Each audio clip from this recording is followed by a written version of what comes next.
عارفين المسلسلات اللي لما بتخلصوها ما بتبقوش قادرين تتخطوها وكمان مش بتلاقوا حاجة زيها تعوضكوا عنها؟ انا جاية النهاردة اقولكوا عن اجمد مسلسلات انتجتها الدراما التركية. عشان تعرفوا ايه هي تابعوا معايا الفيديو للاخر. في المركز العاشر مسلسل على مر الزمان، من احلى المسلسلات التركية الدراما العائلية اللي انتم ممكن تتفرجوا عليها، وكان بيدور في الفترة بتاعة السبعينات وهو كان حقبة زمنية. ولو بتحبوا الفترة بتاعة الحقبة الزمنية او المسلسلات اللي بتكون في حقبة زمنية برضو عملت لكم عنها فيديو، هنزل لكم لينك الفيديو هنا، روحوا واتفرجوا عليها. قصة بقى مسلسل على مر الزمان هنا كانت بتتكلم عن شخص اسمه علي، وهو كان قبطان، وبحكم شغله كان بيسافر كتير وبيكون سايب بقى اولاده مع زوجته اللي هي جميلة وبتبدأ ان هي ترعاهم. لكن بعد كده علي ده بيتعرف على شخصية شريرة وهي اسمها كارولين، وكارولين دي بقى بتبدأ ان هي تاخد علي من زوجته واولاده، وكمان بتخليه ان هو يطردهم من البيت بتاعهم وبيتشردوا في الشوارع. فبنبدأ ان احنا بقى نشوف الاحداث بتاعة الحاجات دي كلها، وازاي ان ولاده بقوا كارهينه، وازاي ان هو قدر اصلا ان هو يطرد ولاده من البيت. وكمان بنشوف الام جميلة وهي بتبدأ ان هي تضحي علشان خاطر ولادها وتبدأ ان هي تعمل لهم بيت من اول وجديد. مسلسل من اعظم القصص اللي انتجتها فعلا الدراما التركية. اللي عايز يبدأ يتفرج على مسلسل تركي وما كانش شاف قبل كده يشوف المسلسل ده. في المركز التاسع مسلسل قطاع الطرق لن يحكموا العالم، والمسلسل ده عايزه اقول لكم ان هو من احلى مسلسلات الاكشن والجرايم والمافيا. واللي حبوا مسلسل حب بلا حدود ده يعتبر اصلا يعني احسن من حب بلا حدود كمان.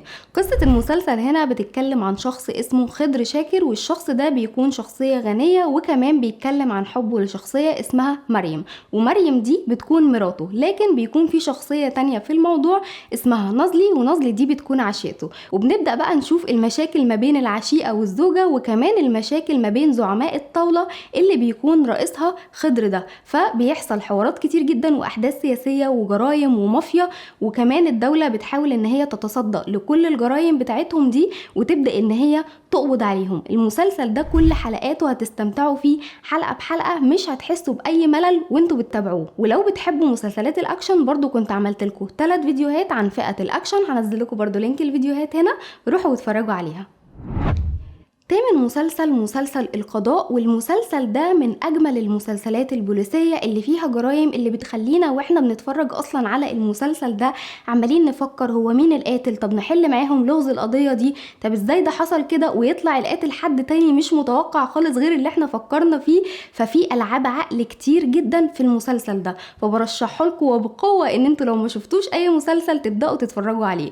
قصة المسلسل هنا بتتكلم عن محامية جيلان وكمان النائب الجاز، والمحامية دي اختها بيتم قتلها، وبعد كده بتلاقي ان اخو النائب ده اللي اسمه شينار هو متهم في قتل اختها اللي هي انجي.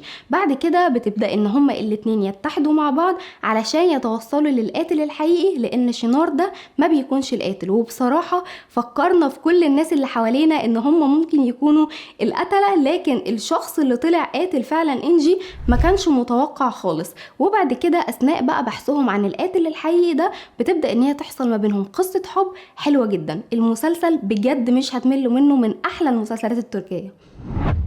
في المركز السابع مسلسل بويراس كارayel. المسلسل ده انا بحسه كوميديا سودا، في اكشن وفي كوميديا وفي نفس الوقت في دراما وحزن ورومانسية، في كل حاجة. المسلسل هنا بيتكلم عن قصة شرطي اسمه احمد بويراس كارayel، والشرطي ده بيتم سجنه ظلم علشان اتهموه في قضية رشوة، وبعد كده بيتسجن سنة، ولما بيخرج بيشتغل بقى سائق سيارة اجرة علشان يقدر ان هو يسترد حضانة ابنه اللي جده والد مامته خدوا منه.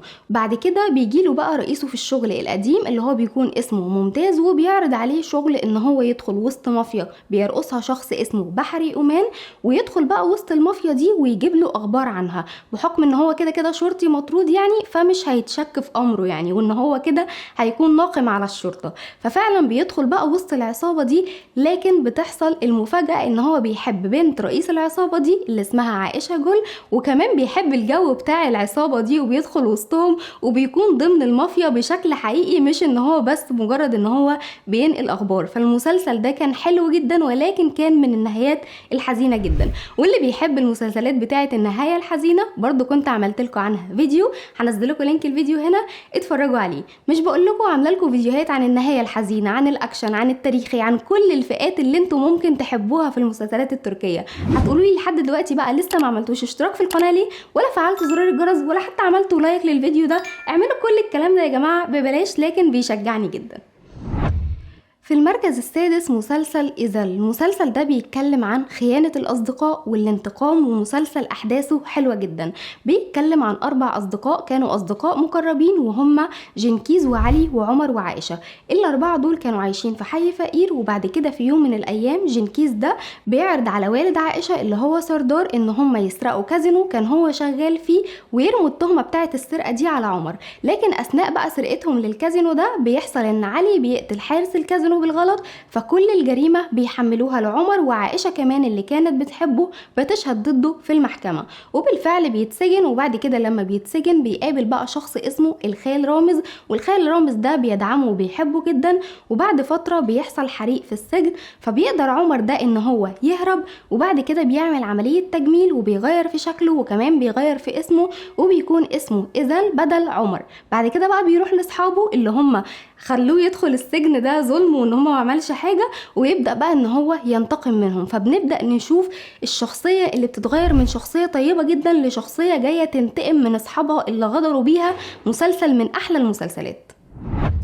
في المركز الخامس مسلسل العهد. مسلسل العهد ده من افضل المسلسلات العسكرية والحربية، واللي كمان بتتكلم عن الصداقة. يعني انا بصراحة وانا بتفرج على المسلسل ده انا بكون مستمتعة بكل حلقة فيه. بيتكلم عن الجيش التركي، وازاي ان هم بيجيبوا جماعة كده مكونة من 7 اشخاص او 13 شخص. هم كانوا 13 في الجزء الاول، بعد كده في الجزء الثاني نزلوا بقوا 7 اشخاص، وهم يفوز وكيشانلي والصياد وناس كتير جدا عشان بس ما ننساش الاسماء.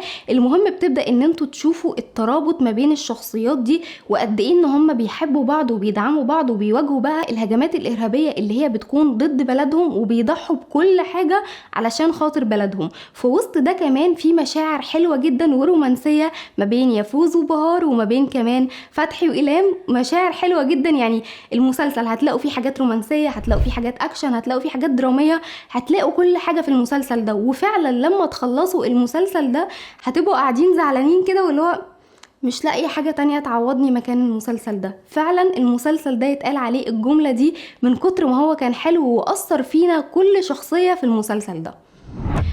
في المركز الرابع مسلسل رامو. وبرغم حبي وعشقي للمسلسل ده وبطل المسلسل ده، ولكن ما حطيتوش في المركز الاول عشان حسيت انه في حد يستاهل اكتر منه، برغم ان هو من افضل المسلسلات التركية.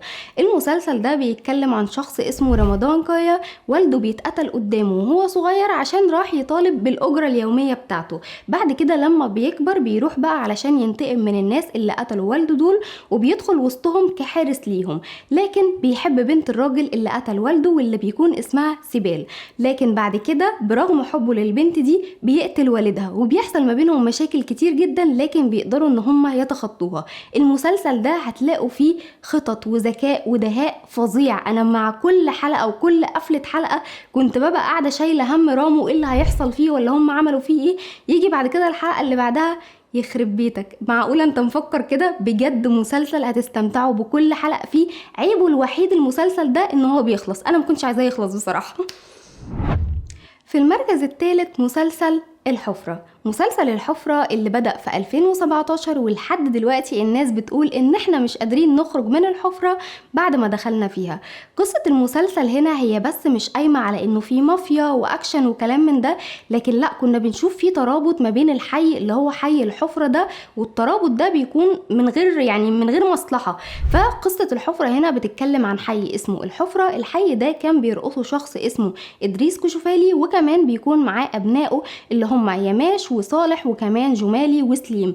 وبعد كده بقى بتبداوا ان انتوا تشوفوا الترابط ما بين اهالي الحي ده اللي بيكون مش قايم على اي مصلحه شخصيه، واي بقى هجمات بتحصل ضد الحي ده من بره واعداء خارجيين بيبداوا ان هم يتصدوا ليهم وبيضحوا علشان خاطر اخوتهم وعلشان خاطر ان العيله كل شيء. والعيله اللي هي بتكون كل شيء دي تقريبا بيموت نصها في الموسم الاول من المسلسل ده، ولكن كان وما زال وسيزال ان هو من افضل المسلسلات التركية اللي عملتها الدراما التركية. في المركز الثاني مسلسل ارطغرل. المسلسل ده ما اقدرش ان انا ما احطوش ضمن القائمه دي لانه من افضل المسلسلات اللي اتعملت، المسلسلات اللي هي التاريخيه اللي اتعملت في تركيا. ولو انتوا بتحبوا النوع ده من المسلسلات فبرضو عملت لكم 3 فيديوهات عن المسلسلات التاريخيه في تركيا وافضل المسلسلات فيها، حط لكم لينك الفيديو هنا، روحوا واتفرجوا عليه. قصه المسلسل بقى بتاعه ارطغرل ده بتتكلم عن شخص اسمه ارطغرل، وهو قائد قبيله القاي، وبيكون والد عثمان مؤسس الدوله العثمانيه. وارطغرل ده بقى كان بيدور على قطعة ارض يقدر ان هو يضم فيها السكان بتاع القبيلة بتاعته اللي كانوا 400 قبيلة، علشان يبدأوا ان هم يستقروا في مكان بدل ما هم كانوا عمالين بيتنقلوا يعني من مكان لمكان. وكانوا بقى اشد الاعداء لارطغرل ده هي الامبراطورية الرومانية وكمان المغول. وبيبدأ بقى ان هو يتصدى للاعداء دول، وبتبدأوا ان انتوا تشوفوا الحروب والحاجات التاريخية، حاجات حلوة جدا وملاحم كده بتحصل في المسلسل، بالاضافة كمان قصة حب حلوة جدا ما بين ارطغرل وحريمة، من افضل الثنائيات اللي كانوا موجودين برضو في الدراما التركية. في المركز الاول مسلسل توقعوا هو ايه؟ مسلسل وادي الذئاب. وادي الذئاب ده كان حالة خاصة وليه شعبية كبيرة جدا، وكان من اوائل المسلسلات اللي اتكلمت عن الماسونية. وكمان بسبب المسلسل ده حصل مشاكل ما بين تركيا واللي ما يتسموش. المسلسل ده اتعمل منه 10 اجزاء، 300 حلقة، وكمان 5 افلام. والبطل بتاع المسلسل ده اللي هو كان محمد نجاتي ششماز حصل على حماية الدولة وقت عرض المسلسل ده بسبب المعلومات اللي كانوا بيقولوها في المسلسل ده. قصة المسلسل هنا بتتكلم عن شخص اسمه علي جندان، وعلي جندان ده بيكون متربي في ملجأ. بعد كده بتيجي عيلة عمر جندان وبياخدوه وبيتربى وسطهم، ولما بيكبر بقى بيروح يشتغل في الاستخبارات، ورئيسه في الاستخبارات بيطلب منه مهمة هي مهمة وادي الذئاب. لكن العملية اللي هيقوم بيها دي لازم فيها ان هو يغير شكله وكمان يغير اسمه، واهله بيعرفوا ان هو اتوفى. بعد كده بيتغير بقى وبيكون اسمه بولات علمدار او مراد علمدار، وبيبدأ بقى ان هو يدخل وسط المافيا وينقل الاخبار بتاعهم للمنظمة اللي هو شغال فيها، وبيحاول ان هو يقبض على اي حد بيخالف القانون، سواء بيهرب اسلحة او بيصنع مخدرات او ايا كان. واثناء رحلته بقى في العملية دي بيبدأ ان هو يتعرف على اهله الحقيقيين، وبيعرف ان دخوله عملية وادي الذئاب دي كانت من البداية مخطط ليها. المسلسل ده من افضل ما انتجت الدراما التركية في رأيي. يا ترى انتوا ايه بقى رأيكم، وايه هي افضل المسلسلات بالنسبة لكم اللي انتجتها الدراما التركية؟ احب اسمع رأيكم في الكومنتات. وطبعا اختلاف الاراء ما بيننا يعني كل واحد بيكون ليه ذوق، ولكن انا شايفة ان هو ده من افضل الحاجات، لان انا دايما عموما بميل للمسلسلات بتاعة الاكشن والمافيا والجرايم والحاجات دي. ههتم جدا ان انا كمان اعرف رأيكم انتوا كمان ايه في الكومنتات، واكتبوا لي ايه هم اكتر 10 مسلسلات انتوا شايفين ان هم افضل مسلسلات انتجتها الدراما التركية في الكومنتات. ولو عايزين تعرفوا احداث الموسم الثاني لمسلسل المشردين روحوا للفيديو ده، ولو عايزين تعرفوا احداث الموسم الثاني لمسلسل حلم اشرف روحوا للفيديو ده. سلام.